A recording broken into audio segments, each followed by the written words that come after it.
Yo, that was actually a lot calmer than I would have expected for Kimberly Guilfoyle.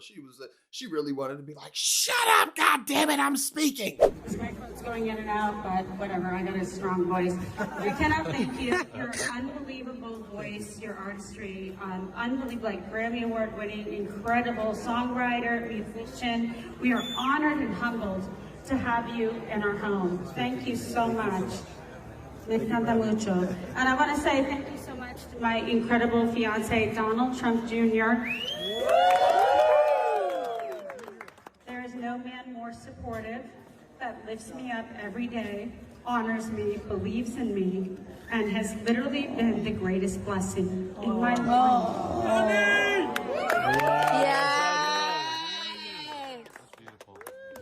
Shown me what it's like to be loved and adored and blessed and protected, and his loyalty and his fidelity and his enthusiasm for me is truly unparalleled to what I've experienced in this life. You realize it's the highest it's ever been in 40 years. No, but it hasn't gone up. It hasn't spiked since then. It's no, but the 40-year high, Joe, the 40-year high, that is the spike. You think that, it didn't go to 12, so that's, a great thing, as opposed to virtually, in my lifetime, the highest inflation rates ever.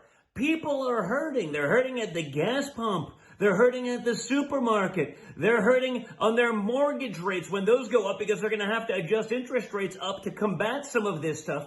People are going to get crushed. It's going to be a bloodbath. And Joe has no idea that it's bad. Man, listen, Don Jr. was so damn high on cocaine in that clip, he sounded like he was on helium. It was something along those lines, something going up the nostrils. And listen, I can't say that for sure. I can't, properly accuse him of that. But listen, anybody who follows me knows that I've been quite open about my history with drugs. I'll tell you a little something about cocaine. I got me a nice little history with cocaine. So I know when somebody is enjoying the nose candy. You were just asked, I think by Manu Raju, if the committee has found evidence that Trump and his family, quote, personally benefited from donations.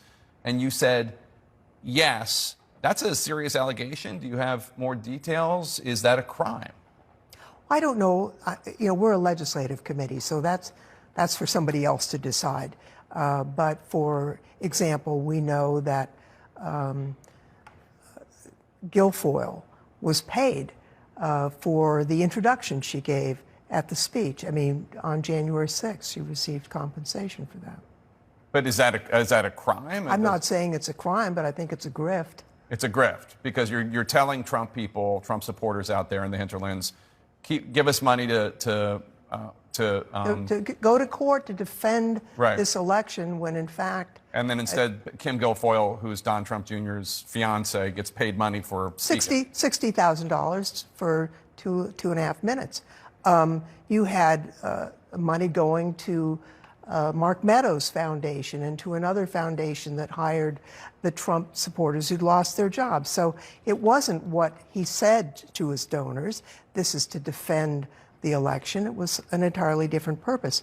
I think that was deceptive and not right. But listen, on a serious note, it really is to no surprise that Junior and Kimberly Guilfoyle are such a mess. All of them are such a mess. How could they not be? They're losing in court. And it's because of their own actions. It's due to the karma of the Trump family. Several generations of ripping people off and, being fraudulent with your taxes.